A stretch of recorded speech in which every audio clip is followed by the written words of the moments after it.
तेजस्वी यादव ने कहा था खेला अभी शुरू हुआ है, खेला बहुत अभी बाकी है।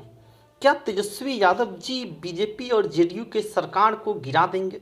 क्या नीतीश कुमार कुछ दिनों का मुख्यमंत्री है?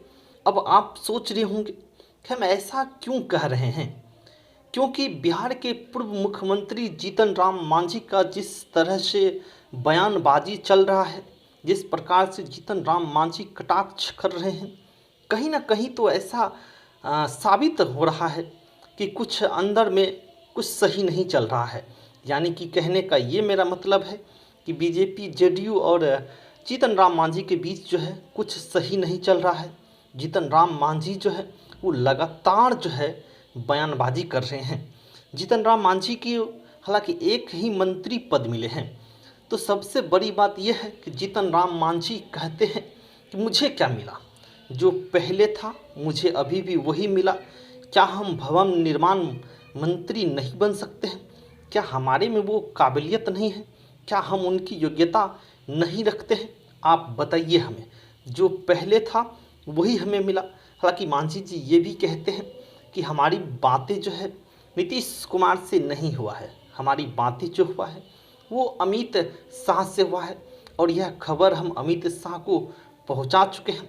साथ ही साथ जीतन राम मांझी यह भी कहते हैं कि हमें यहाँ तक कि सीएम बनने तक का भी ऑफर आया है, हम उस ऑफर को ठुकरा दिए हैं।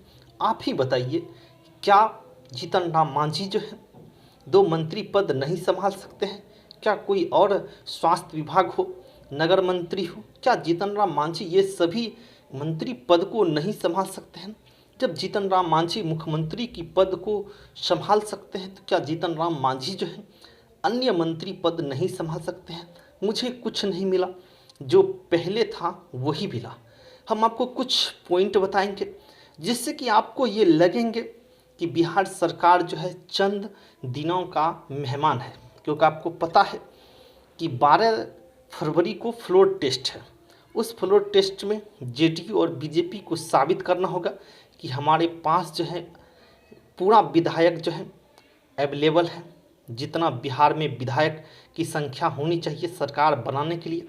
हालांकि सूत्रों के हवाले से ये भी पता चल रहा है कि 8 ऐसे विधायक हैं जिससे कि जेडीयू जो है वो कंसल्ट नहीं कर पा रहे हैं। तो हम आपको कुछ बिंदु बताते हैं जिससे कि आप भी कहेंगे कि हाँ, सच में बिहार सरकार जो है वो गिर सकते हैं। पहला पॉइंट, मांझी जी को जो एक मंत्री पद दिया गया है जिससे जीतन राम मांझी संतुष्ट नहीं है। हो सकता है कि जीतन राम मांझी जो है बीजेपी से नाता तोड़ आरजेडी में आ सकते हैं और अपने बेटे संतोष को उप मुख्यमंत्री बना सकते हैं। ये भी ऑप्शन हो सकता है। जीतन राम मांझी की बातों से तो ऐसा लग भी रहा है। जीतन राम मांझी ऐसा कर भी सकते हैं क्योंकि उन्हें कुछ मिला ही नहीं, जो पहले उनके पास था अभी भी उसके पास वही है। दूसरा पॉइंट जो है, सबसे बड़ी बात है कि स्पीकर का इस्तीफा नहीं है अभी तक, जो है इस्तीफा जो है विधानसभा स्पीकर नहीं दिए हैं। अब क्या होगा? तो बहुमत परीक्षण होगा, बहुमत परीक्षण का खेल होगा। अवध बिहारी अविश्वास प्रस्ताव किया जाएगा, अवध बिहारी जी के समक्ष जो है अविश्वास प्रस्ताव लिया जाएगा, लेकिन स्पीकर ने इस्तीफा अभी तक नहीं दिया है। मतलब कि इससे साफ साफ पता चलता है कि विधानसभा में हटाने के लिए अब जो है कहीं ना कहीं जो है वो जो है वोटिंग होगी, तो उसमें बहुमत साबित करना होगा। आखिरकार अवध बिहारी अभी तक इतना सुलझे हुए राजनेता है, अभी तक क्यों नहीं इस्तीफा दिए हैं? इस्तीफा के पीछे का क्या खेल है? इस्तीफा के पर्दे के पीछे क्या खेल चल रहा है? यह तो लालू प्रसाद यादव, तेजस्वी प्रसाद यादव को अच्छे से पता होगा। दूसरा कि विधानसभा का सत्र तारीख क्यों बढ़ा? जब विधानसभा का सत्र जो है वो 10 फरवरी को रखा गया था, लेकिन अब उसे 12 फरवरी कर दिया गया है। यानी कि इससे पता चल रहा है कि सब कुछ अंदर महंगामे में ठीक नहीं चल रहा है। दूसरा, मंत्रिमंडल का विस्तार तो हुआ, लेकिन अभी भी इस पर कई सारे मुहर लगना जो है वो बाकी है, क्योंकि संतुष्ट कुछ मंत्री जो पहले के हैं, कुछ विधायक जो हैं वो संतुष्ट नहीं है जिस प्रकार से मंत्रिमंडल का विस्तार किया गया है। अब एक सबसे बड़ी पॉइंट है कि जेडीयू के विधायक गोपाल मंडल वो तेजस्वी का प्रेम में हमेशा बात करते हैं, हमेशा कहते हैं कि तेजस्वी प्रसाद यादव का कोई गलती नहीं है जो ईडी ने समन भेजा है। ये भी कहते हैं गोपाल मंडल कि हमें कोई 5 करोड़ रुपया देने के लिए आएंगे तो हम क्यों नहीं लेंगे। लक्ष्मी को कौन छोड़ता है। हालांकि गोपाल मंडल का जो सोच है वो एमपी बनने का है कि हम भी दिल्ली का राजनीति करेंगे और 3 लाख वोटों से जीतेंगे।